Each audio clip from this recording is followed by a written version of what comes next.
Smith గారు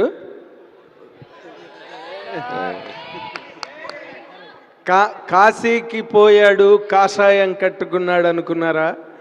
అది dialogue, Indra dialogue, most famous dialogue అది. దాన్ని మించిన డైలాగే లేదు అసలు సినిమా ఇండస్ట్రీలోనే లేదు. అంతకన్నా పెద్ద డైలాగు, దాన్ని మించిన డైలాగు.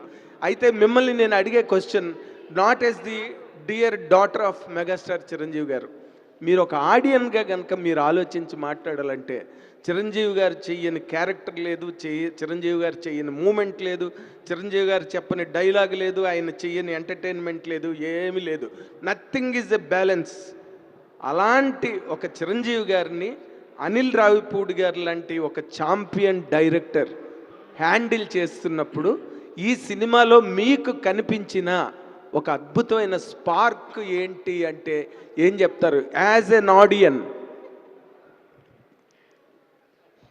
యాజ్ అ డాటర్ నా రోల్ ఎక్కడ ఆగిపోద్ది అంటే అండి, ఇప్పుడు మన స్టూడియోలో ఉన్నాం అనుకోండి, గేట్ దగ్గర ఆగిపోద్ది. When I enter it, I will only enter as either his big fan or his producer or his costume designer. So నేను ఇలాంటి ఎన్వైర్న్మెంట్లో ఉన్నప్పుడు I will only think as his audience.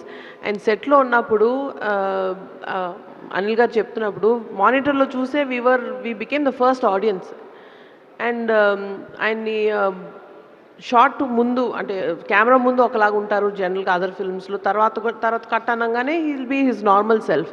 కానీ ఈ సినిమాలో ఈ ప్రాజెక్ట్ ఈ షూటింగ్ చేసిన ఆల్ డేస్ ఆయన కెమెరా ముందు తర్వాత కట్ చెప్పినప్పుడు బ్రేక్ అప్పుడు ఇదే స్పిరిట్లో ఉన్నారు.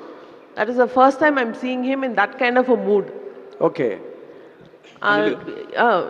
ఫుల్ ఫన్ తోటి, హై ఎనర్జీ తోటి అండ్ ఇమోషనల్గా అందరితోటి కలిసిపోయారు ఆయన. అండ్ లాస్ట్ డే అంటే నిన్న జరిగింది, ఆయన అనిల్ గారు చెప్పారు, ఆయన నాతో ప్రతిరోజు చెప్తుంది ఇదే, సినిమా అయిపోతుంది అంటే షూటింగ్ అయిపోతుంది, కౌంట్ డౌన్ అవుతుంది, లాస్ట్ 10 days ఉన్నాయి, లాస్ట్ 1 week ఉందా, లాస్ట్ 3 days అయినా ఇది అని ఆయన ఫీల్ అవుతూనే ఉన్నారు. అయ్యో బెంగగా ఉంది ఈ షూట్ అయిపోతుంది అంటే అని అన్నారు ఆ word. Oh great. Then you can imagine how much fun he would have had throughout. అయితే ఇప్పుడు మీరు డాక్టర్గా సమాధానం చెప్పండి. సెట్లో చూసిన చిరంజీవి గారికి, ఇంత ఎంటర్టైన్మెంట్ క్యారెక్టర్లో సెట్లో చూసిన చిరంజీవి గారికి, ఇంటి దగ్గర చూసిన డాడీకి మీకు డిఫరెన్స్ ఏం కనిపించింది చెప్పాలి అంటే ఏం చెప్తారండి?